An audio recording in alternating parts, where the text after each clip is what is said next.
If you were confused with the ritual of Chud, or how the gang eventually took down it, then you've come to the right place. As the team over here at ossa'm managed to figure out what went wrong. And why the director of the movie had to make some drastic changes when adapting the film's ending, which were not in the original story by Stephen King. Hi, I'm Peter, and you're watching Awesome Movies. Why did we need Mike?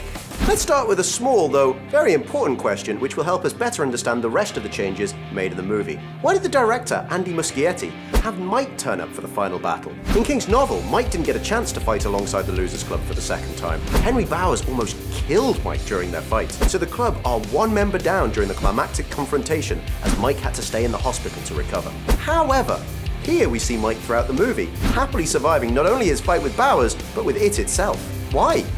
Mike was crucially needed to organize the Chud ritual, as he was the only one who knew the whole process. And Mike was also integral later when he helped the gang to deal with the horrible truth that the Native Americans who once tried to trap it were all slaughtered by Pennywise. In the book though, Mike's input was simply unnecessary as A, the ritual itself was different, more on that later, and B, the Losers Club had been familiar with the ritual since they were kids. You see, Muschietti didn't manage to fit the ritual into the first chapter of it, and so he had to find new ways to introduce the ritual in chapter 2. The director thought that as Mike had been exploring Derry for 27 years, it was naturally logical to make his investigation more productive than it was in the novel. So he made Mike to be the one who finds out the steps the gang need to take in order to kill it.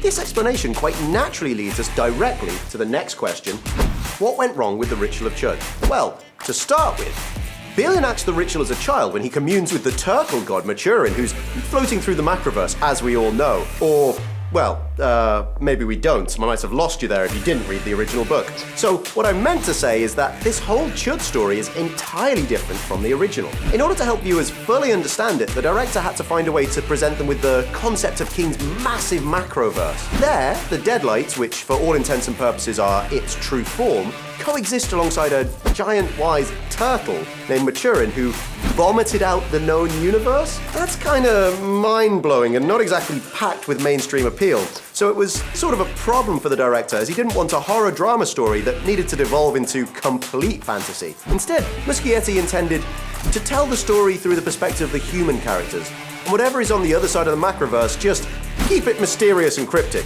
So Muschietti came up with a slightly different idea for the ritual of Chud that's still more or less based on King's book.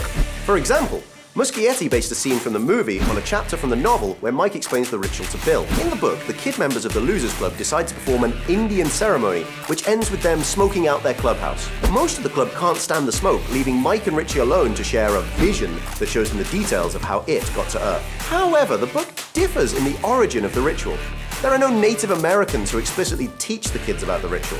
They're mentioned only briefly when Ben researches the idea for the ceremony. He reads about Native Americans and comes up with the clubhouse smoke hole concept. Of course, there are a lot of other differences between the Chud ritual in the book and the one depicted in the movie, but you get the main idea. So let's move on to the aftermath of the ritual and try to figure out why it didn't work. Why did Pennywise die?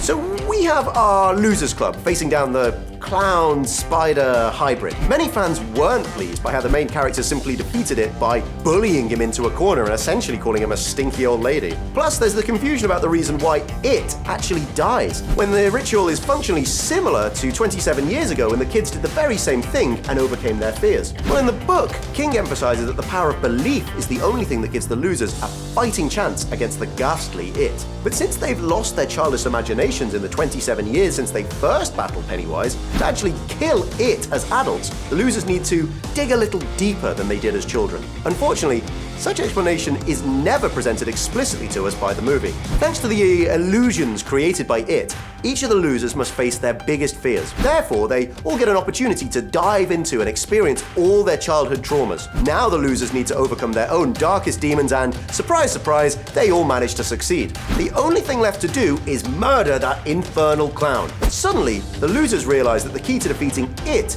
is that the creature must abide by the laws of nature concerning whatever form it takes. And that's why the club members start to call Pennywise an old woman, in order to make him transform into something weak that can easily be destroyed. When Pennywise becomes about the size of a baby, the losers rip out its heart and smash it to make sure that in 27 years, the monster clown won't ever come back. Why so positive?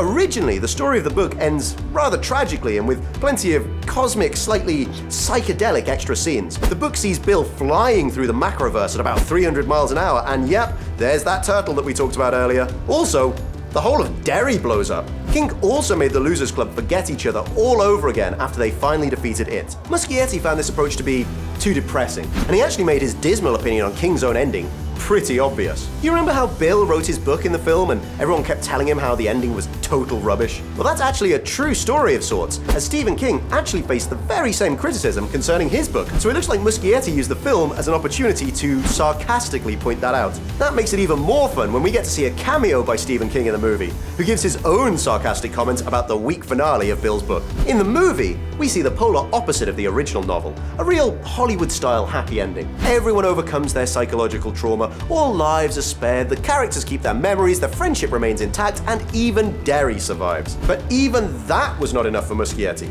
He decided to dot all the I's and cross the T's and give viewers another saccharine dose of emotions by creating a letter from Stanley. The letter explains that Stan knew he was too scared to face it again, and honestly, I can't say that I blame him. Even Finn Wolfhard himself, who portrayed Richie as a kid, says that Pennywise is scarier than Stranger Things Demogorgon by far, and oh boy, that thing is truly horrifying. So, coming back to Stan, in his letter he explains that if even one of the Losers Club didn't commit to the fight, they wouldn't have a hope of defeating it. He then writes some really touching words about real friendship and belief in yourself. The letter makes the final scene more about the characters and their connection rather than the monster they defeated, which altogether creates a completely different mood compared with the end of Stephen King's novel. Did you like the movie adaptation of the finale more than the one from the original novel?